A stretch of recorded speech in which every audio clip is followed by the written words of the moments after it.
Hello guys, welcome to Farming Simulator 25. We're going to look at some graphics problems that I'm having right now, and the first one is I got some pixelation issues. You can see the Maxi 3 Plus on this tank is kind of blurred out, but mostly this is what I'm dealing with is, these logos and stickers and decals on the equipment. Um, it's not coming in like I want it to. So you can see that Challenger, you can make it out because you know what it is. If I go in here, you can see the dash is all pixeled. You can't really read that. So the one thing I will note that you guys want to watch, I'll show you which one you got to change in your settings to fix this, is the dirt on this is gradient. The same with the tractor. The dirt's like it's been built up over time. It's not like it's been driven through a mud puddle and it got splashed. It's very gradient. And this reflector warning sticker here, you can see the triangles in it. When I change the setting, we're gonna lose that, and we're gonna lose the gradient of the mud and dirt on the equipment. I'm gonna back out of here quick, and I'll show you that.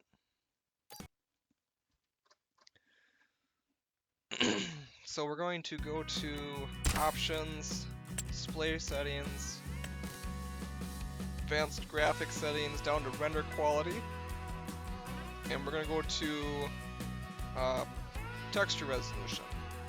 And I have it set on high. We're going to change that to low. And it says adjust the quality of the textures. Back out of here.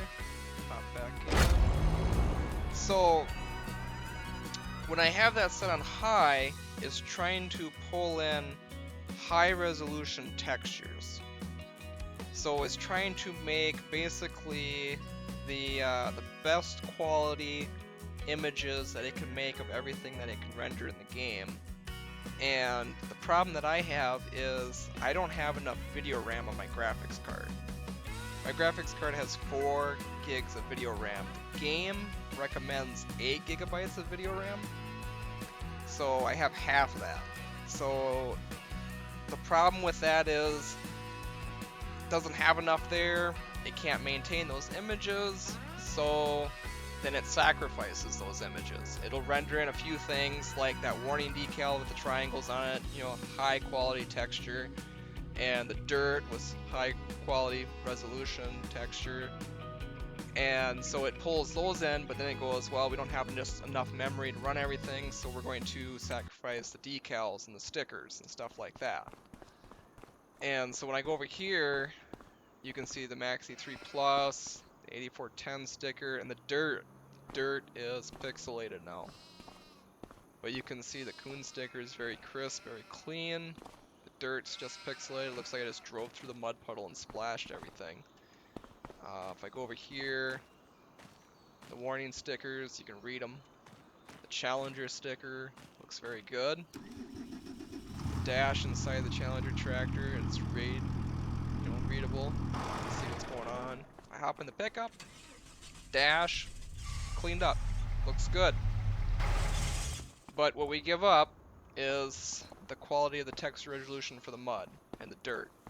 So, and then we also give up this. You can see this decal it's got diamonds on it now instead of triangles. So this is lower resolution graphics settings, and so when you have a graphics card that's just not powerful enough, you can cut the settings down by switching that setting, and that'll let you play the game with good rendered graphics while maintaining your ability to pull all the graphics in without having problems with it. So that's the first problem that I wanted to address. The second problem is some farm simulator players have complained about certain things not coming up on the fields. And there's another setting in here. It's terrain quality. So in the base game, there's corn stubble, and then there's corn stubble chaff. And the chaff comes from combining the corn. So when you go over the ground and you combine it, it leaves a little chaff layer there. I'm gonna bring this game up And it'll do the same thing for wheat, barley, and oats. If you chop the straw instead of leaving a windrow, it'll leave a texture layer. So I have that set on low right now. And what you're gonna see when I load in here is there's other things besides that that aren't there. So this is a lime spreader. I got lime in it.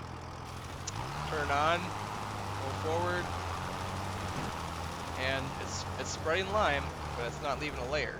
But if I zoom out, you can see that the layer is there, so that texture is missing.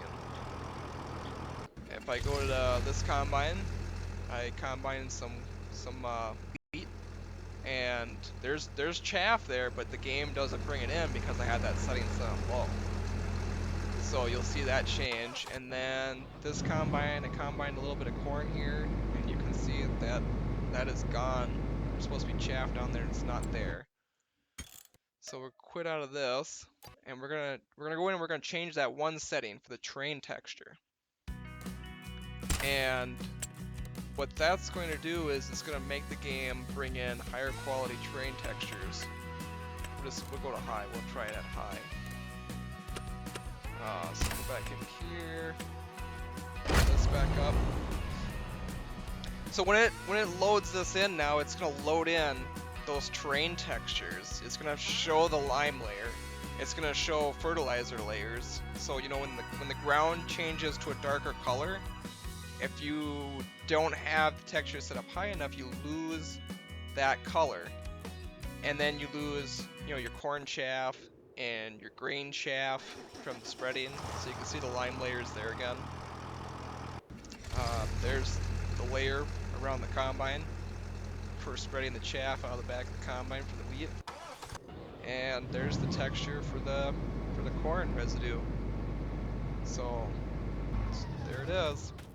So if you're having either one of those issues, hopefully adjusting those settings will help you guys, you know, optimize your game a little bit more. There's quite a few videos on YouTube that talk about graphics optimization, but there's not a lot of them that explain the ones that are taking the most power, like the texture resolution setting, or they don't explain why some textures disappear, like the terrain textures disappearing if you have that set too low. So hopefully that helps you guys out, and there you go.